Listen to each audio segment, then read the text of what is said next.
Welcome back to 10 Minutes of Astrology.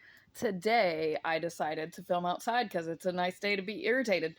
We're going to be doing Mars in Aquarius, and you want to talk about a lot happening very quickly, all at once, just with no regard to. It just moves so fast. It moves so fast in Aquarius that. Did I say Aries? I'm in Aquarius. Um, So let's get started. You should press every single button in your life all the time. By the way, just in case you didn't know that, you should definitely do that so much more.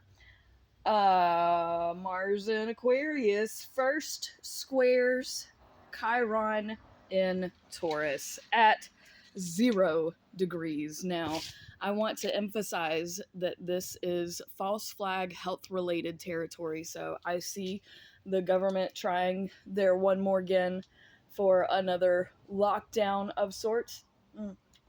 But the people are going to see through that with all the other things happening and all the big social change. This type of big, large, because Chiron is about healing, about the wounded healer, what you try to heal in others that you struggle to heal in yourself. And Mars is action, war. Aquarius is weird. And Taurus is homebound, homebody, eat it up. So, with all of that in mind, it could be some sort of big, large food, like not poisoning, but something going on with food.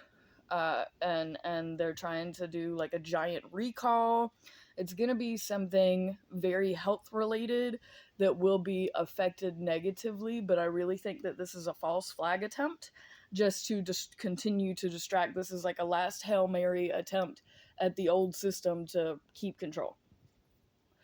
So, with that in mind, we're going to move on to some more positive things because here in 2028, on January 9th, which is going to be my birthday, so this will be a nice thing. We have a ton of stuff going on. I'm pretty sure that I put this image or this day or around this day as the thumbnail if you want to go back and look at that. So we've got Mercury, the nodes, Pluto, Uranus, Neptune, all doing stuff with Mars. And then on January 12th, we have a full moon in Cancer. So a lot going on, a lot of light being shed, a lot of positive things, though, that are going to be happening, but it's going to be happening kind of all at once. I think it's a very collective thing. But it is very good.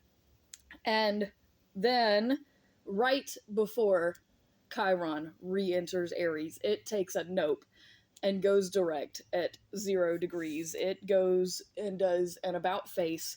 So whatever this attempt is probably going to either be walked back or minimized very quickly.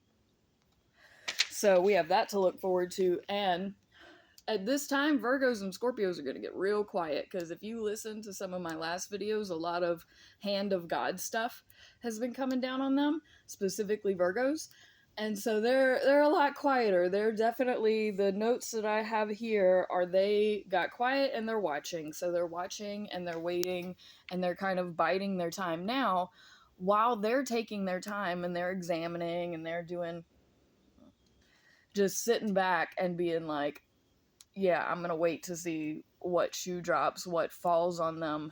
During that time, they should be preparing for whatever fallout is coming for them. But I promise you, they're going to be ill prepared for what's coming because there's too much air and fire energy. It is going to wash out and dampen down and just disintegrate whatever scheme they had to try and continue to further cover up whatever it is that they've got going on. So then Mars in Aquarius trines Saturn in Aries at 22 degrees. This is a beautiful degree. Trines are beautiful. So this is very good for your activity, for the right way to go about things. This is genuinely a very positive thing. Now, we've also got stuff between Venus, Jupiter, and Mars going on as well. Uh, and this is in February of 2028. So you notice that I brought up some stuff that I don't normally talk about: Mercury, full moon, planets that I haven't discussed yet. Um, but that's because they make such important motions that I can't not bring them up. I mean, it's very important, but these are also very positive things. So, Mars and Venus are going to be semi sextile because Venus is in Pisces.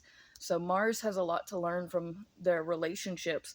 Now, at this same time, Venus is going to be opposite Jupiter. And this is kind of the big critique in your relationships that really bother you deep down on a deep emotional level. It's gonna come to a head. And again, with oppositions, it's either we're gonna work out or it's not.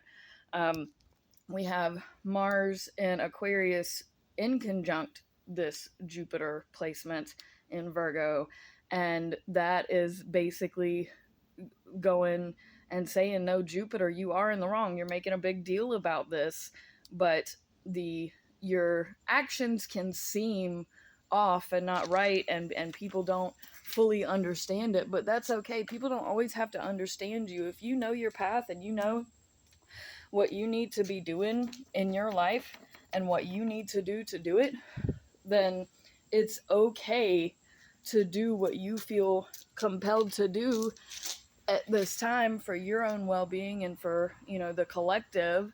And Jupiter making a big critical stink about this has been in the wrong for a while. And again, we're at kind of the last throes of some Hail Mary stuff that when Jupiter goes into Libra is going to go into legal territory. Now, because there are so many positive things, I don't want to get caught up on the negative things that have happened and are happening, because I want to reiterate how much progress we'll be making, how forward we will be moving. And because Mars is going through Aquarius very quickly and hitting on some really positive, really hard hitting, emotional, heavy, but it's all for the better, but it's a lot. It's a lot, and it happens really fast, but it's all for the better. It's all for the good. So if your chart seems like, and if your life seems like there are a lot of stuff that just, and maybe you aren't seeing it positively, it's likely because you don't have enough fire and air in your chart. And so people that are water dominant are going to need to practice self-regulation, find their passions and follow them.